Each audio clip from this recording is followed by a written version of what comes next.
Well, welcome to the fifth video for the series Broken. I'm glad you decided to watch it. In this series, we've been kind of looking at some different stories real briefly about how God used them and then they kind of messed up, or maybe they were a big fat mess and then God used them, or they were a mess and then God used them and then they were a mess and then God used, or whatever the case is. The point is God makes his stories and the things that he does, and Jesus is even more, as we kind of like, this video is the last one of the Old Testament stories.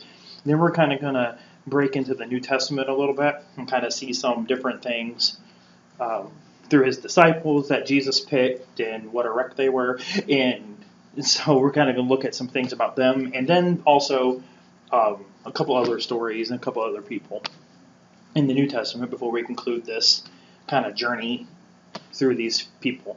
This guy we're going to spend today with is Jonah, and this story is very familiar, very kind of short even.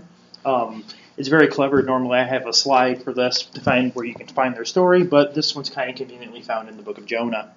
And so we'll find the book of Jonah in the Old Testament, and sorry, that made me chuckle a little bit, my bad. And we can find that there. And so basically, the book of Jonah starts with, the word of the Lord came to Jonah, go to the great city of Nineveh and preach against it, because its wickedness has come up before me. Now, we've got to set this up. Nineveh was kind of like the Vegas of the Bible times, okay? It was a wild place. It said great city, and then it said preach against it. So it's kind of like Jonah's like, okay. So I'm going to this big city, thousands and thousands of people, and they're doing whatever they want, however they want, with whoever they want. It doesn't really matter. And the point is they're a crazy bunch of people, and you want me to go preach against them. I'm going to go this way. And he takes off running. It says in verse 3, but Jonah ran away from the Lord and headed for Tarshish. He went down to Joppa, where he found a ship and bound for the port. After paying the fare, he went aboard and sailed for Tarshish to flee from the Lord. Now, that didn't work. Just going to say that out loud. Running doesn't really work all that well. Running away from home doesn't work all that well. You get found eventually, especially when you're running away from the all-knowing, sees everything kind of person. You think your mother sees everything. God kind of sees everything too. So now he runs away, gets on this boat, storm comes up on this boat, and these people on the boat are like, dude, what did we do? What is this? We're going to die. We're throwing food. We're throwing things overboard, and what are we going to do? They're casting lots on who to figure out who to throw off the boat so they don't all die. They're trying to figure out who caused the problem. And when it fell on Jonah, Jonah's kind of like, I'm running away from God. Silly me. You can throw me into the water. And so he throws him they throw him into the water, and immediately everything stops. And it stops, and Jonah just kind of floats into the water. Now the Lord provided a huge fish to swallow Jonah, and Jonah was in the belly of the fish for 3 days and nights. Now, what do you do when you're in a belly of a fish? You might play with some of the stuff on the inside. I don't know what you do, but Jonah prayed. I guess he ran out of options, and he prayed.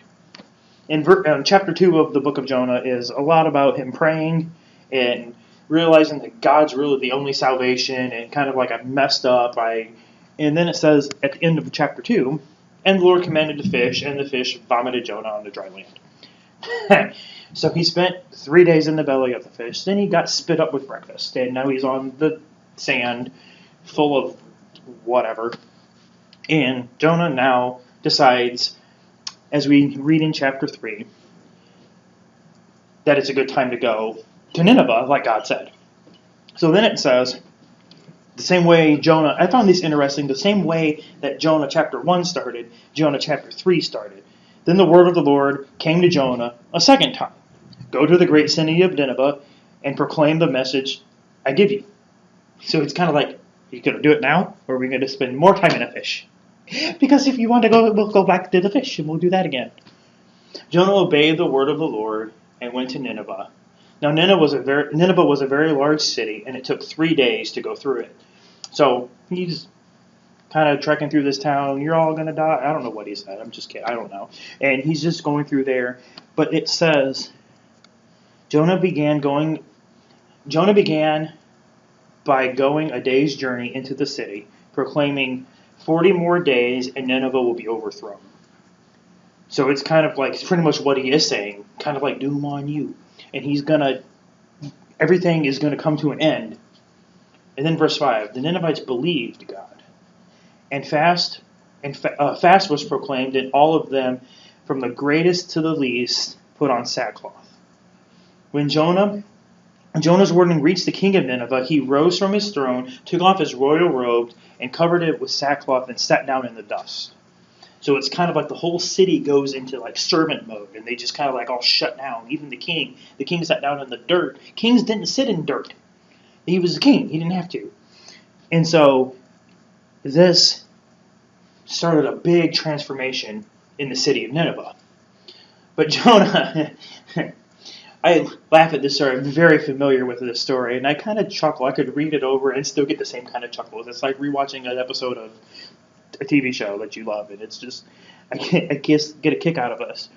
Verse 10, when God saw what they had did, and how they had turned from their evil ways, he relented and did not want to bring destruction on them as he had threatened.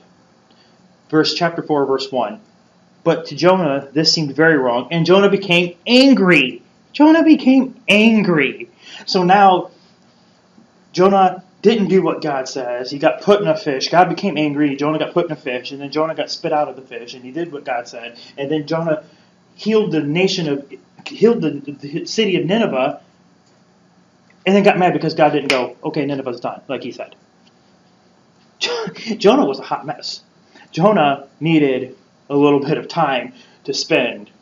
And God, in the rest of chapter 4, God kind of talks him down. It's kind of like, don't you think that they deserve the same kind of treatment I just gave you? I mean, I could have wiped you out. I could have not sent a fish, and you could have just drowned in the sea. But Nineveh turned from their ways, and don't you think that they deserve a little bit of a break? And he kind of talks Jonah out of it, but this kind of shows that you can kind of run, but God will chase after you in a way that you've never been chased after before, and he will indeed have a plan for you because he wants you to do something, and he'll still take you to that place anyway. And Jonah found out the hard way. He ran for a little bit and then kind of repented of that and kind of fixed that problem and went to Nineveh. But then he still kind of ends his story with a big kind of battle with God against why God didn't do. So Jonah is kind of like a short story, but Jonah still was used in a big way. He turned a city toward God even after he ran away. And God can do the same with us. When we kind of run away for a little bit, God can kind of turn us back around, get us back on track, and help us serve him and do his work.